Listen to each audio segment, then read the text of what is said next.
ನಮಸ್ಕಾರ. ಸತ್ಯ ಸುದ್ದಿಗಳ ನಿತ್ಯ ಸಂಗಾತಿ BSNL ಚಾನಲ್ಗೆ ಸ್ವಾಗತ.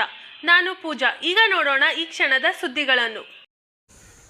ವೇಗವಾಗಿ ಬರುತ್ತಿದ್ದ ಪ್ರಯಾಣಿಕರ ಆಟೋವೊಂದು ಚಾಲಕನ ನಿಯಂತ್ರಣ ತಪ್ಪಿ ಪಾದಚಾರಿಗಳ ಗುಂಪಿನ ಮೇಲೆ ನುಗ್ಗಿದ ಪರಿಣಾಮವಾಗಿ ವೃದ್ಧೆಯೊಬ್ಬರು ಸ್ಥಳದಲ್ಲೇ ಮೃತಪಟ್ಟಿದ್ದು 8ಕ್ಕೂ ಹೆಚ್ಚು ಮಂದಿ ತೀವ್ರವಾಗಿ ಗಾಯಗೊಂಡು ಆಸ್ಪತ್ರೆ ಸೇರಿದ ದುರ್ಘಟನೆಯೊಂದು ಮಳವಳ್ಳಿ ತಾಲೂಕಿನ ಪಂಡಿತಹಳ್ಳಿ ಗ್ರಾಮದಲ್ಲಿ ಜರುಗಿದೆ.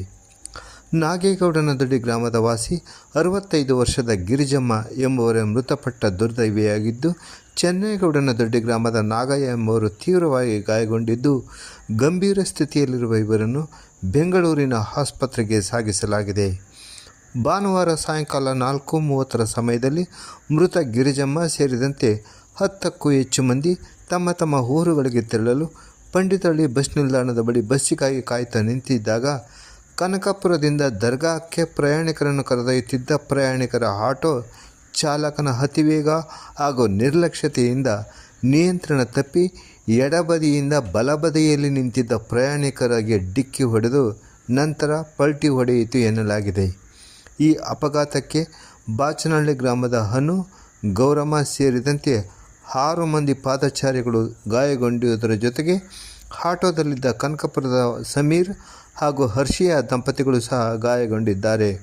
ಮೃತ ಗಿರಿಜಮ್ಮ ಅವರ ಶವವನ್ನು ಪಟ್ಟಣದ ಸಾರ್ವಜನಿಕ ಆಸ್ಪತ್ರೆಯ ಶವಾಗಾರಕ್ಕೆ ಸಾಗಿಸಲಾಗಿದ್ದು, ಗಾಯಾಳುಗಳಿಗೆ ಇದೇ ಆಸ್ಪತ್ರೆಯಲ್ಲಿ ಚಿಕಿತ್ಸೆ ನೀಡಲಾಗುತ್ತಿದೆ. ಸುದ್ದಿ ತಿಳಿದು ಸ್ಥಳಕ್ಕೆ ಧಾವಿಸಿರುವ ಗ್ರಾಮಾಂತರ ಠಾಣೆ ಪೊಲೀಸರು ಪ್ರಕರಣ ದಾಖಲಿಸಿಕೊಂಡು ತನಿಖೆ ಕೈಗೊಂಡಿದ್ದಾರೆ. ಅಪಘಾತಕ್ಕೆ ಕಾರಣವಾದ ಆಟೋವನ್ನು ವಶಕ್ಕೆ ಪಡೆಯಲಾಗಿದೆ.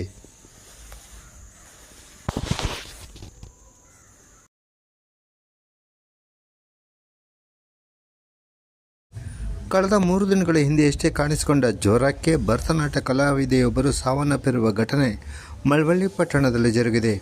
ಪಟ್ಟಣದ NES ಬಡಾವಣೆಯ ವಾಸಿ ನಿಮಿಷಾಂಬ ಬ್ಯಾಂಗಲ್ ಸ್ಟೋರ್ನ ಮಾಲೀಕರಾದ ಪ್ರಕಾಶ್ ಅವರ ಮಗಳಾದ 26 ವರ್ಷದ ಹರ್ಷಿತಾ ಎಂಬಾಕೆಯ ಮೃತಪಟ್ಟ ದುರ್ದೈವಿಯಾಗಿದ್ದು, ಕಳೆದ 3 ದಿನಗಳ ಹಿಂದೆ ಜ್ವರ ಕಾಣಿಸಿಕೊಂಡ ಹಿನ್ನೆಲೆಯಲ್ಲಿ ಪಟ್ಟಣದ ಸರ್ಕಾರಿ ಆಸ್ಪತ್ರೆ ವೈದ್ಯರಿಂದ ಪ್ರಥಮ ಚಿಕಿತ್ಸೆ ಕೊಡಿಸಿ ವೈದ್ಯರ ಸಲಹೆ ಮೇರೆಗೆ ಈಕೆಯನ್ನು ಮೈಸೂರಿನ ನಾರಾಯಣ ಹೃದಯಾಲಯಕ್ಕೆ ದಾಖಲಿಸಿ ಚಿಕಿತ್ಸೆ ಕೊಡಿಸಲಾಗುತ್ತಿತ್ತಾದರೂ ಚಿಕಿತ್ಸೆ ಫಲಕಾರಿಯಾಗದೆ ಶನಿವಾರ ಸಾಯಂಕಾಲ ಕೊನೆಯುಸಿರೆಳೆದರೆಂದು ವರದಿಯಾಗಿದೆ.